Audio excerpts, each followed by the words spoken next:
Alright. Let's try to get this on video this time.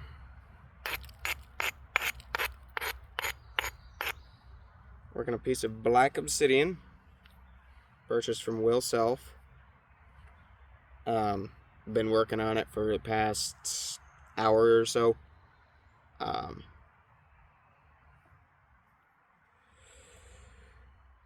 And so far, I've gotten to a very rough preliminary biface. We see a lot of these in the archaeological record.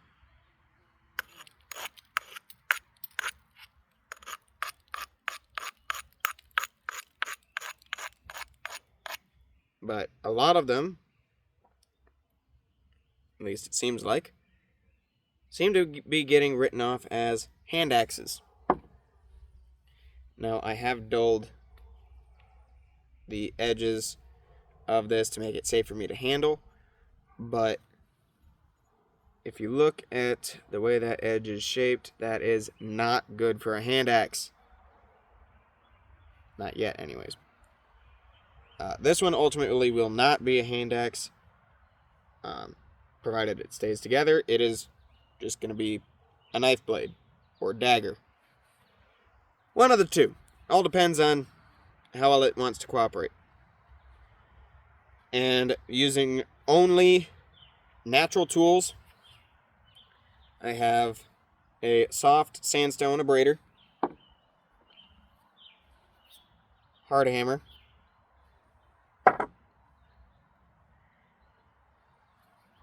antler punch, which I did use a little bit earlier. I probably won't be using this anymore. Antler tine, pressure flaking. And I used a big axis billet. I want to say this one was a hybrid axis elk based on the size of it. Not going to complain though, because this works really good for spalling. And with that, I managed to take off these flakes. I got this one right here.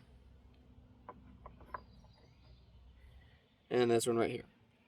Which are already excellent blades in and of themselves.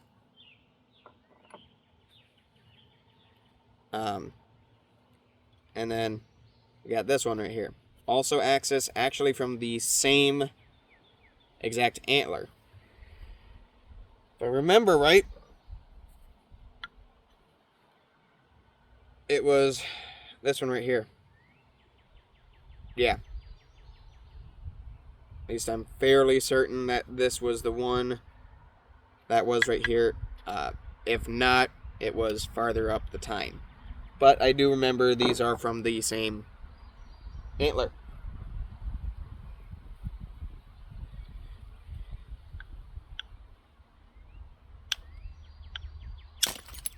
Whoop. Not exactly what I wanted to do, but it did ultimately accomplish at least part of what I wanted to take out of there. Kind of exploded on me though.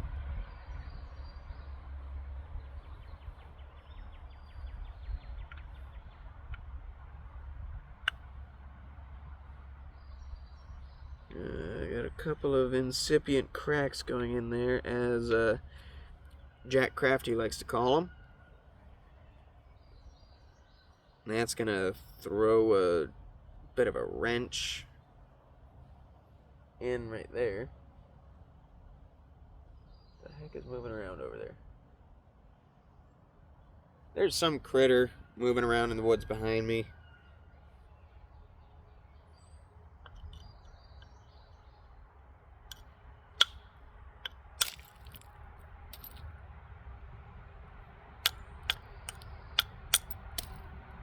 There we go. Got that out of there.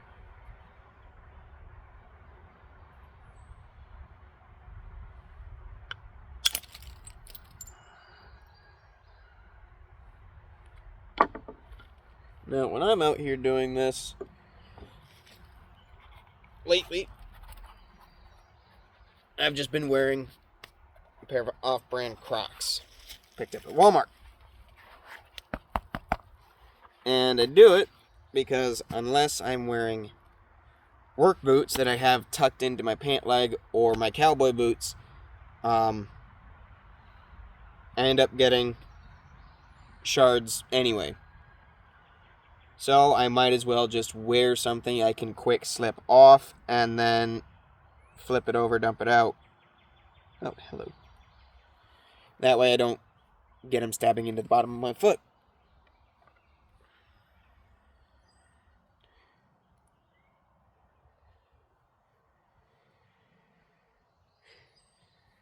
So, I'm gonna...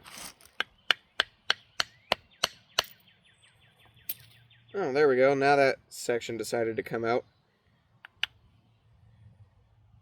I need to get rid of this hinge fracture, but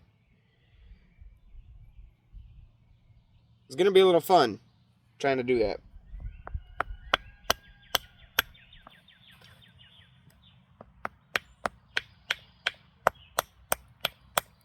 So we're gonna batter up this edge and raise up the platform.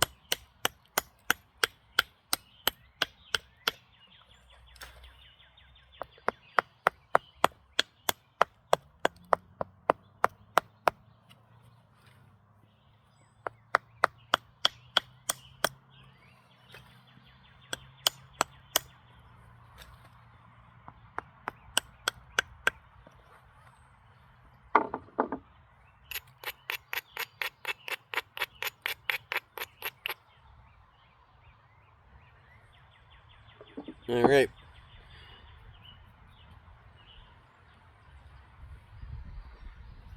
I'm gonna use hard hammer for this.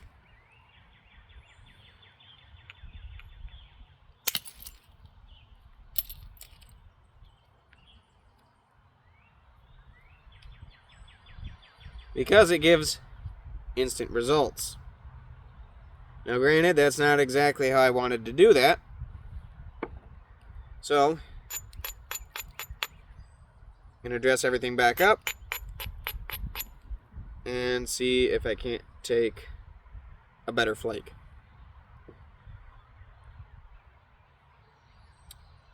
Well, while we're at it, might as well take out this ridge here. Woo! Let's not slice my finger open doing that though.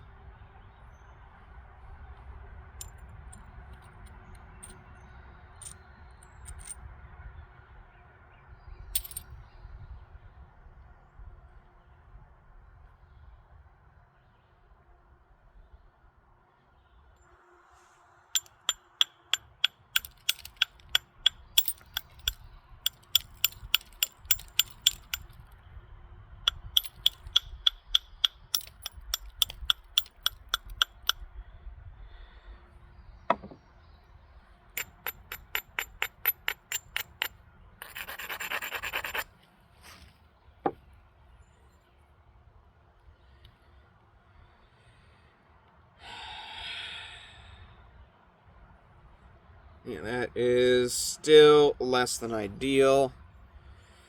But we're going to take another whack at it. This time I'm just going to use soft percussion.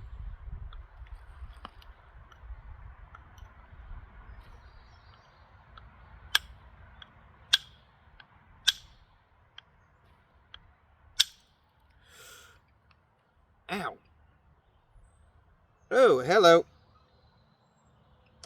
Well, did what I wanted to, but cut my finger open. So,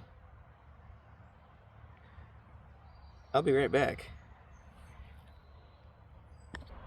Alright, well, I am back. Freshly bandaged up. Lost my first aid kit, so just a napkin and some masking tape does the job. Nice thing about obsidian being as sharp as it is,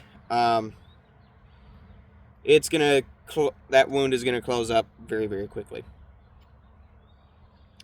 Now let's reveal that flake that I took off.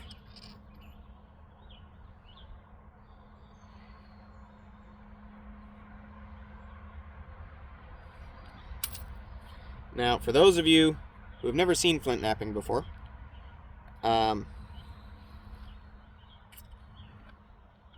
when I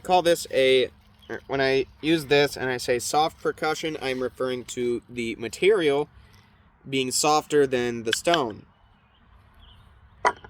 And then hard percussion, this is harder than the stone that I'm working on.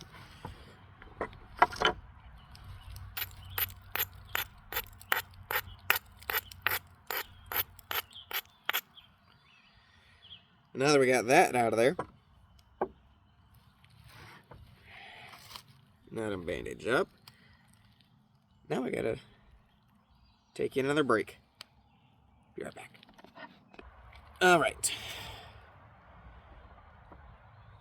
I'm back. Now, I'm sure some of you are probably wondering why I don't wear gloves doing this. And the answer is very simple. I don't want to. When I flint knap, I like to feel the material in my hand. I don't like having a glove in the way. I mean, yeah, I've got stuff in the way now, but these are just there to keep those open wounds clean.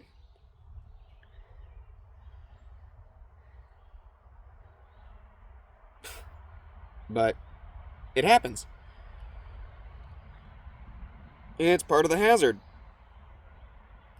But makes you wonder what our ancestors did. And I do mean our ancestors. Every last one of us has an ancestor who picked up a piece of material like this, maybe not necessarily obsidian, but picked up a piece of material, took a rock, and smacked it. That was not very smart, because now I need to readdress the tip of that. But this will still make a plenty big blade. Plenty big enough to be usable. Oh, come here. I was already counting on having to do that anyways, but it did take just shy of an inch off of there. Once that's redressed, probably be almost exactly an inch difference than what I was shooting for initially, but oh well. Life goes on.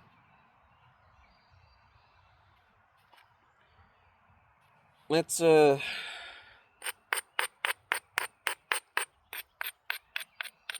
abrade those new sharp edges and avoid some cuts.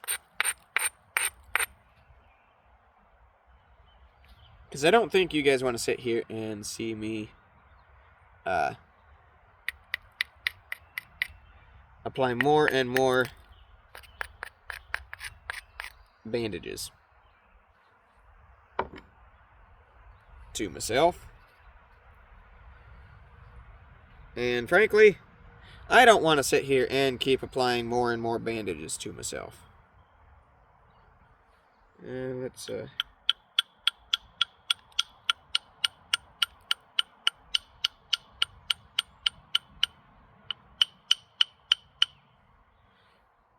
that's not going to get in there and do that. There we go. That's what I wanted.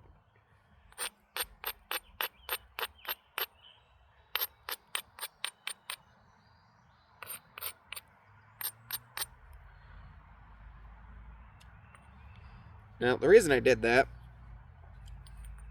is because we got this ridge right here.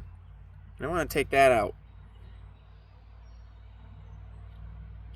As long as I do it right, it should blast all the way across here. You want to thin your ends first. Once I get that off of there, then I can start worrying about trying to get rid of this 90-degree edge over here. I can keep that on the camera.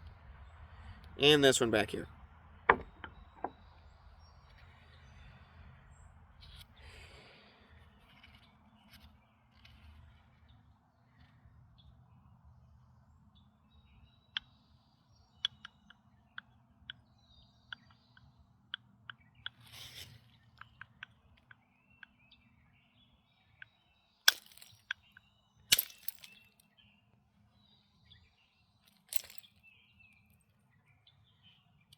Well, it definitely did not blast all the way across.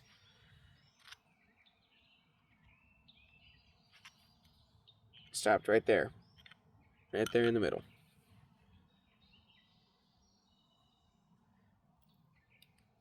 But that is no fault but my own.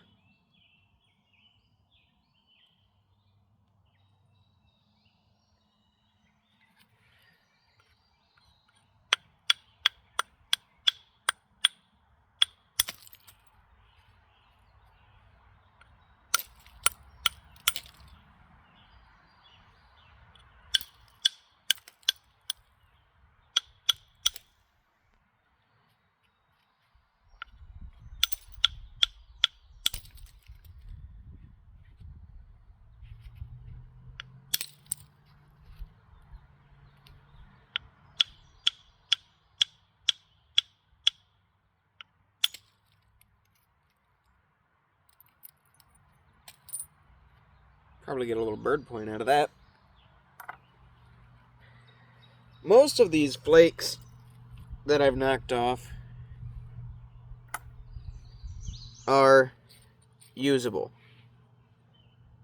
Even this one's usable to a degree. This would make a fairly decent burin wood carving tool. Boop. A couple of these are really nice micro blades. You carve a groove into a stick using a burin, and then glue one of these in there. Now you've got a small fleshing knife.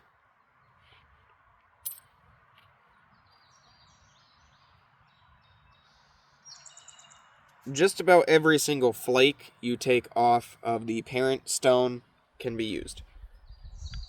Almost.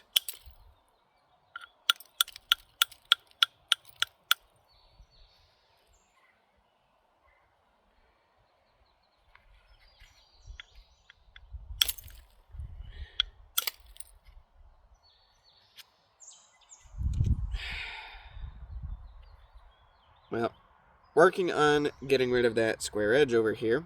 I already took care of the one on the back.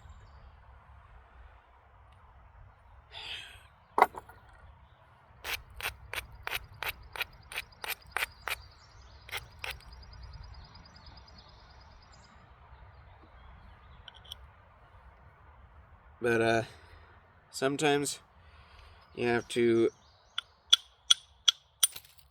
change your approach.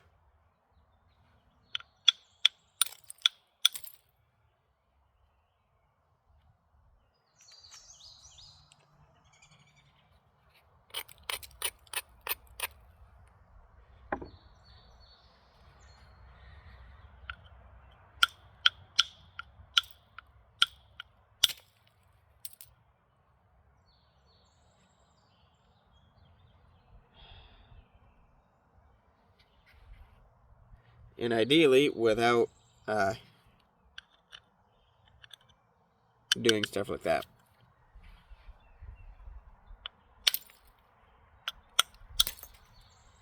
I will likely still be able to turn this into a blade. It's just gradually getting shorter.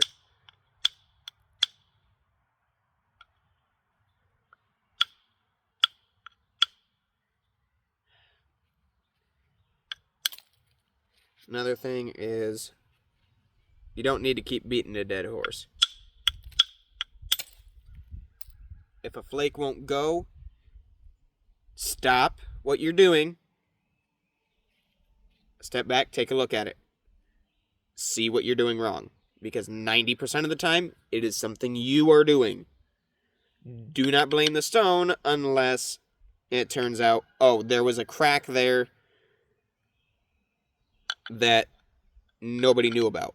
And even then, it could be a crack that you put there without realizing it.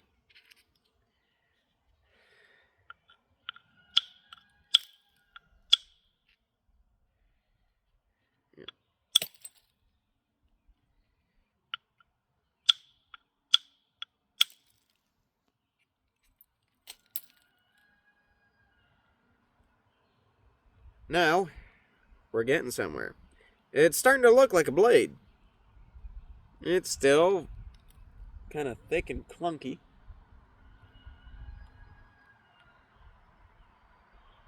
But it's part of the process. And it looks like it might be starting to rain on me, so I'm hoping I can get this done fairly quick. At least get it close to completion. That's a nice flake right there. This one I would not use for making a point. It's a more challenging shape. Some people will. Some people like that challenge. Me, I approach flint knapping from a practical aspect. Much like Ryan Gill at Hunt Primitive, I will be dropping a link to his channel, as he is where I learned how to do this, at least in part. I did have some in-person instruction from my cousin Scott Fessenden. Some of you flint knappers here in Michigan may know him. Also sat down with Clay Wykes and chipped some stone with him. Jake Webster. His channel is Savage Arts on TikTok.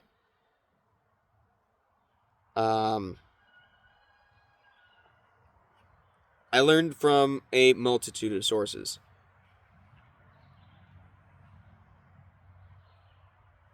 Much like something that Iroh told Zuko in Avatar: The Last Airbender, is if you only take knowledge or information from one source, you become rigid and stale. But if you take knowledge from as many sources as possible, then you have balance. Flint knapping, yeah, that applies.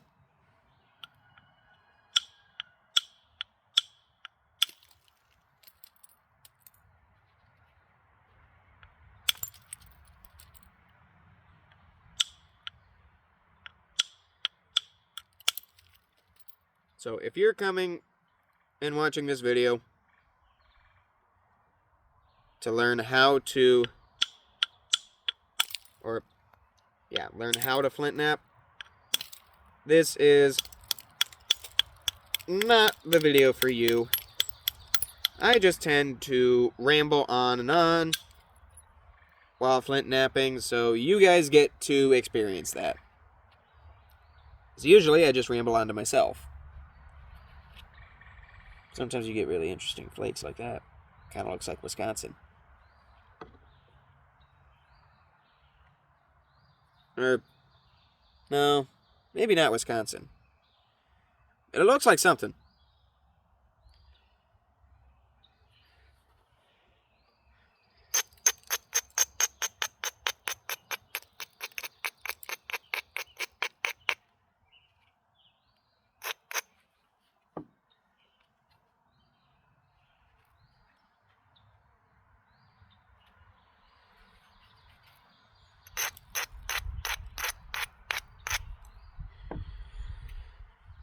Going on almost 30 minutes now. 30 minutes of rambling and making a blade. At least on camera.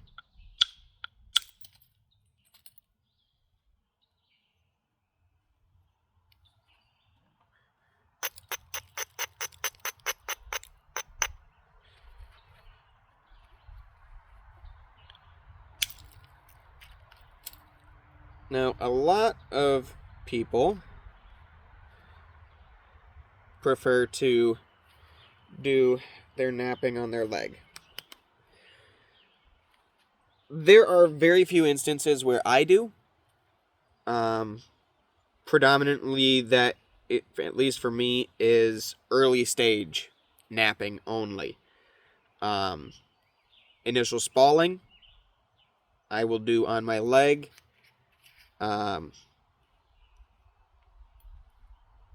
If I'm doing punch notches, I will do that on my leg. But 90% of what I do is right here up in the air, and I use my fingers to support my work, which is probably where I get most of these cuts and microflakes in my fingers. Dealing with that part right now in my middle finger.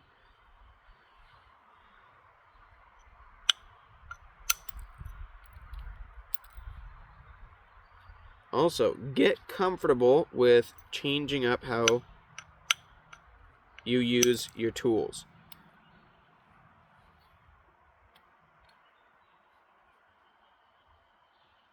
The more you use it, the more it wears down, and the more it changes its shape. The more it changes its shape, the more applications that tool works for. Or the more specialized that tool becomes. You may get to a point where, or I may get to a point where this doesn't really work for direct percussion anymore. At that point, I can use it for indirect. I can set that on my leg there. Hold it like that. Smack it. Which I may actually end up needing to do at some point here. I also have a little whitetail billet.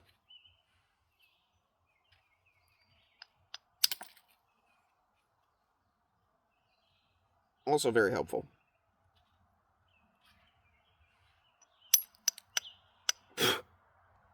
Moose, axis, whitetail, elk, mule. All of those different deer antlers will work for doing this. Does not matter the species, but I will say some antlers work better for different applications. Whitetail is more for light percussion, driving a long, thin flake, because you can swing it very quickly, and there's not a whole lot of mass to it. You can swing it very accurately, and just catch the very edge of that, and it's going to peel that long, thin flake off.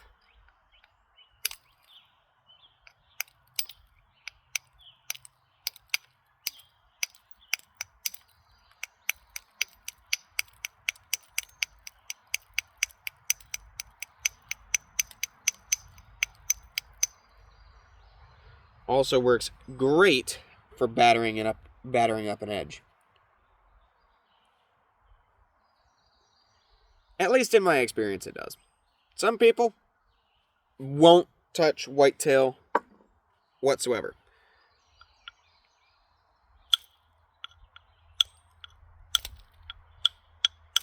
But that's perfectly fine. Everyone naps a little bit different.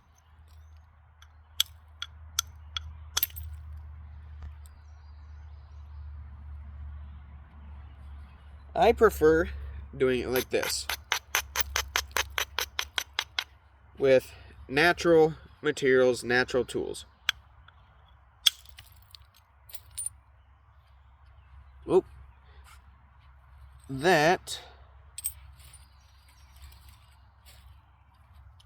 would have been an excellent flake to show you, but I am not sure.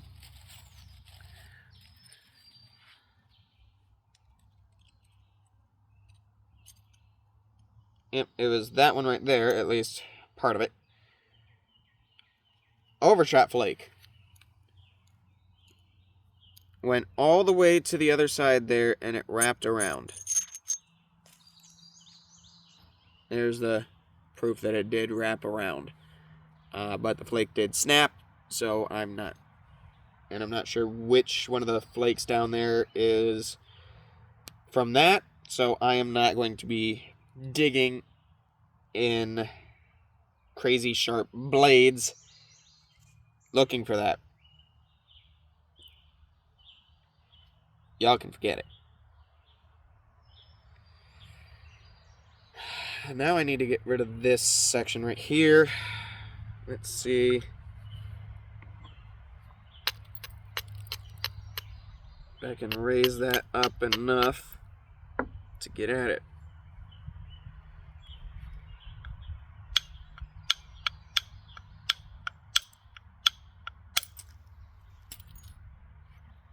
Okay, where's that?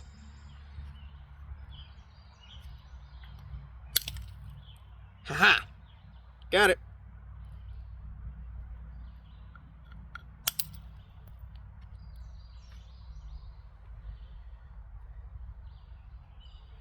Still have quite a thick portion right there.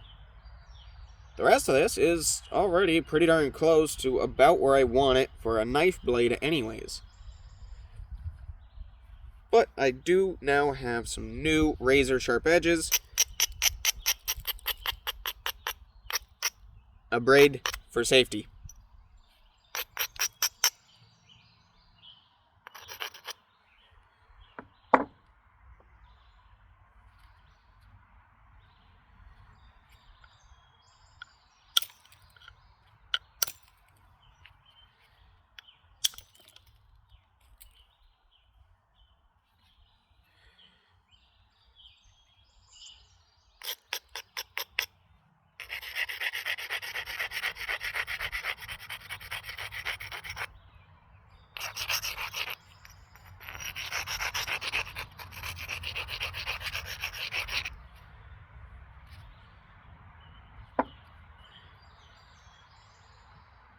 And it's getting there.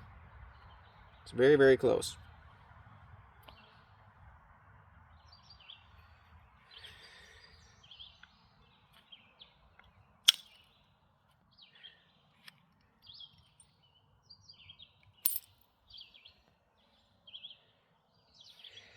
Okay. Now I need to thin this out a little bit. Just because I like to have the proportions in my blades look a certain way.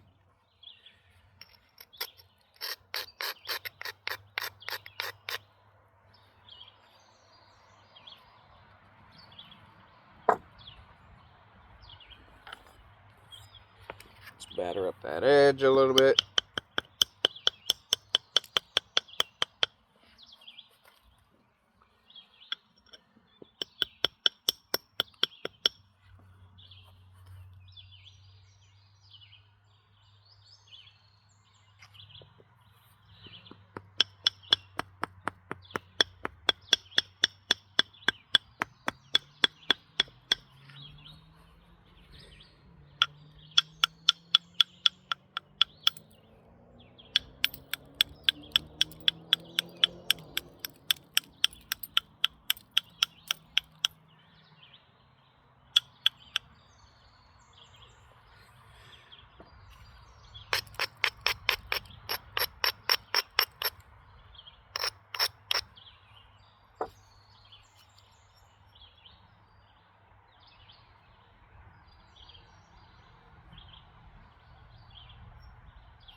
Actually, that might be getting pretty close to time for pressure.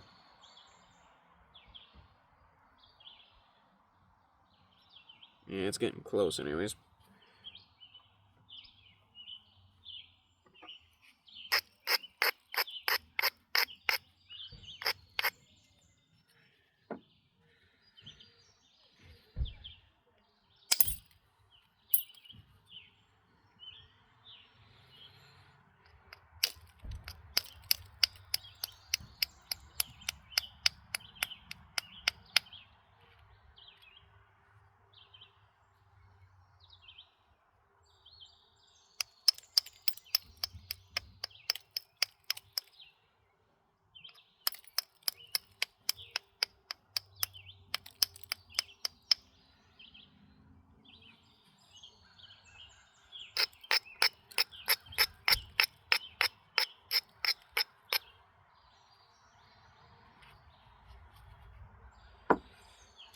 Alright. So now I'm switching over. Oh, I do need to readjust myself. Leg's getting a little numb. Time to switch over to pressure.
It's kind of fun trying to do this when you get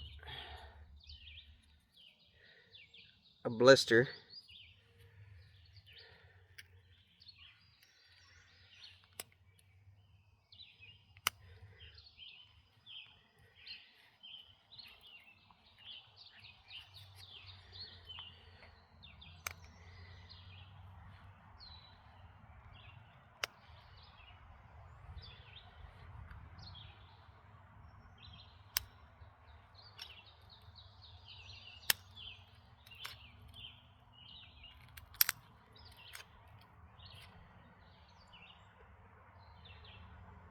This is the part of flint knapping that takes the longest, is the pressure work.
I may have been a little too aggressive with my abrading.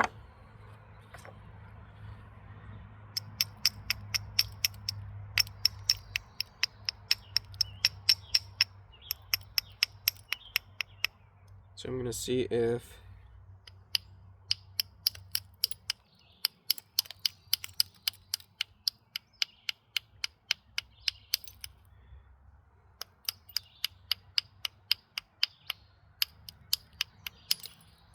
some light percussion work.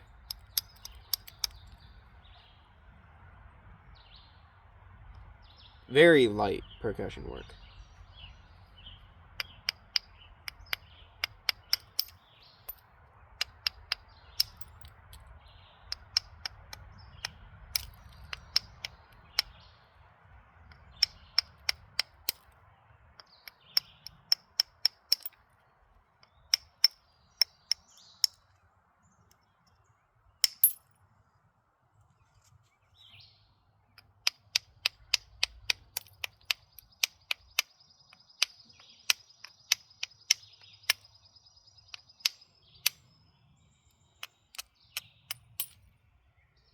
You'll notice I'm not hitting it very hard, except with that last flake right there.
we're getting there.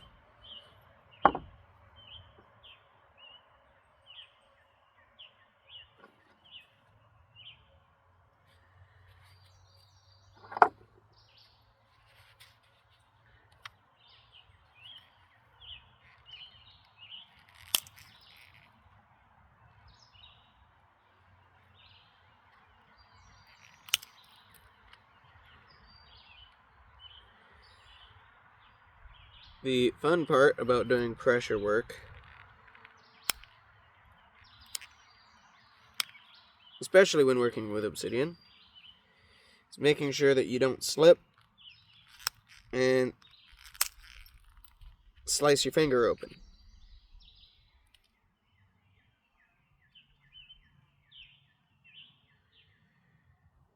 I've done it a couple of times. It's not fun.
It's getting there.